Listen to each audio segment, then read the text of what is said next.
നമസ്കാരം, എല്ലാവർക്കും മലയാളി വാർത്തയിലേക്ക് സ്വാഗതം. ചെങ്കടലിലെ ആക്രമണങ്ങൾ ഉടനടി നിർത്തിയില്ലെങ്കിൽ യമനിലെ ഹൂതി വിമതർക്ക് അവ്യക്തമായ പ്രത്യാഘാതങ്ങൾ നേരിടേണ്ടി വരുമെന്ന് കഴിഞ്ഞ ദിവസമാണ് അമേരിക്കയും സഖ്യകക്ഷികളുമായ 12 രാജ്യങ്ങളും മുന്നറിയിപ്പ് നൽകിയത്. അമേരിക്കൻ സൈനിക ഇടപെടൽ ഇറാഖിലും ചെങ്കടലിലും ഉണ്ടായതോടെ ഗാസയിലെ യുദ്ധത്തിന്റെ വ്യാപ്തി കൂടുമെന്ന ആശങ്ക ഇപ്പോൾ ശക്തമാവുകയാണ്. ബഗ്ദാദിൽ ചെറുത്തുനിൽപ്പ് പ്രസ്ഥാനമായ popular mobilisation force commander Mushtaq Talib al Saidi അടക്കം 2 പേരെ ഡ്രോൺ ആക്രമണത്തിൽ കൊലപ്പെടുത്തിയ അമേരിക്കയ്ക്കെതിരെ മുന്നറിയിപ്പുമായി സംഘടന രംഗത്തെത്തി. ചെങ്കടലിൽ കപ്പലുകൾക്കെതിരെയുള്ള ആക്രമണം അവസാനിപ്പിച്ചില്ലെങ്കിൽ ആഞ്ഞടിക്കുമെന്ന അമേരിക്കൻ പ്രഖ്യാപനം ഇതോടെ ഹൂതികൾ തള്ളിക്കളഞ്ഞു. ആഗോള സമ്പദ് വ്യവസ്ഥയിൽ നിർണായക സ്വാധീനം ചെലുത്തുന്ന ജലപാതയാണ് ചെങ്കടൽ.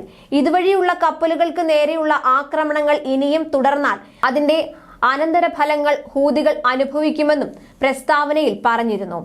ആക്രമണം തുടരുകയാണെങ്കിൽ ഹൂതി വിമതർക്കെതിരെ ശക്തമായ നടപടിയെടുക്കാൻ ബൈഡൻ ഭരണകൂടം ആലോചിക്കുന്നതായി റിപ്പോർട്ടുകൾ പുറത്തുവന്നതിന് പിന്നാലെയാണ് ഹൂതികളുടെ എതിർപ്പും പ്രകടമായത്. ബ്രിട്ടനും ഗൾഫ് രാജ്യമായ ബഹ്റൈനും അമേരിക്കയ്ക്ക് പിന്തുണ നൽകി പ്രസ്താവനയിൽ ഒപ്പുവെച്ചിട്ടുണ്ട്. ഓസ്ട്രേലിയ, കാനഡ, ജർമ്മനി, ജപ്പാൻ തുടങ്ങിയ രാജ്യങ്ങൾ സ്വന്തം നിലയ്ക്ക് നേരത്തെ ഹൂതികൾക്ക് മുന്നറിയിപ്പ് നൽകിയിരുന്നു. ഇസ്രയേൽ ഹമാസ് പോരാട്ടത്തിൽ ഹമാസിന് പിന്തുണ പ്രഖ്യാപിച്ചുകൊണ്ടാണ് ഇസ്രയേലുമായി ബന്ധമുള്ള കപ്പലുകളെ ലക്ഷ്യമിട്ട് ഹൂതി വിമതർ ആക്രമണം നടത്തി വന്നിരുന്നത്. US നാവികസേന 3 ഹൂതി ബോട്ടുകൾ നശിപ്പിച്ചതിന് പിന്നാലെ ചെങ്കടലിലേക്ക് ഇറാൻ യുദ്ധക്കപ്പൽ അയച്ചിരുന്നു. ഇറാനിയൻ സൈന്യത്തിന്റെ 34ാം നാവികസേനയുടെ ഭാഗമായ അൽബോഴ്സ് എന്ന യുദ്ധക്കപ്പലാണ് ചെങ്കടലിലെത്തിയത്. യമൻ അടുത്തുള്ള ബാബുൽ മൻദബ് കടലിടുക്കിലൂടെ അൽബോഴ്സ് ചെങ്കടലിൽ എത്തിയതായി ഇറാനിലെ തസ്നീം വാർത്താ ഏജൻസി സ്ഥിരീകരിക്കുകയും ചെയ്തു. ഇസ്രയേലിന് പിന്നാലെ അമേരിക്കയുടെ പുതിയ സൈനിക ഇടപെടൽ കൂടിയായതോടെ പശ്ചിമേഷ്യ കൂടുതൽ കലുഷിതമായി.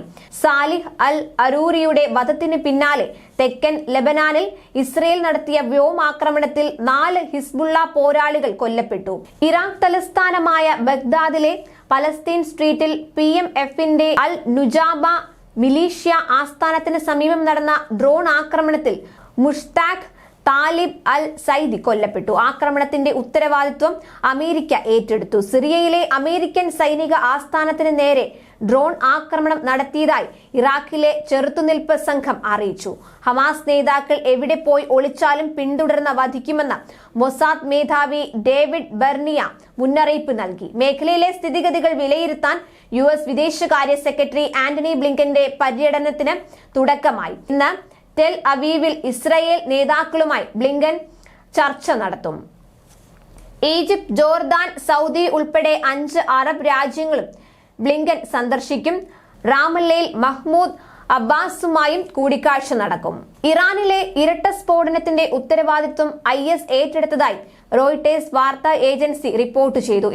എന്നാൽ സ്ഫോടനത്തിന് പിന്നിൽ ഇസ്രയേലും അമേരിക്കയുമാണെന്ന നിലപാടിൽ ഉറച്ചു നിൽക്കുകയാണ് ഇറാൻ.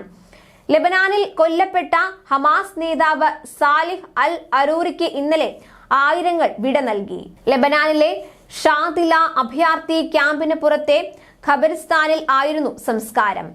ഇസ്രയേൽ ആക്രമണത്തിൽ ഗാസയിൽ 24 മണിക്കൂറിനിടെ 125 മരണമാണ് റിപ്പോർട്ട് ചെയ്തിരിക്കുന്നത്. 318 പേർക്ക് പരിക്കേറ്റു. ഇതോടെ മൊത്തം മരണം 22,438 ആയതായി ഗാസ ആരോഗ്യ മന്ത്രാലയം അറിയിച്ചു.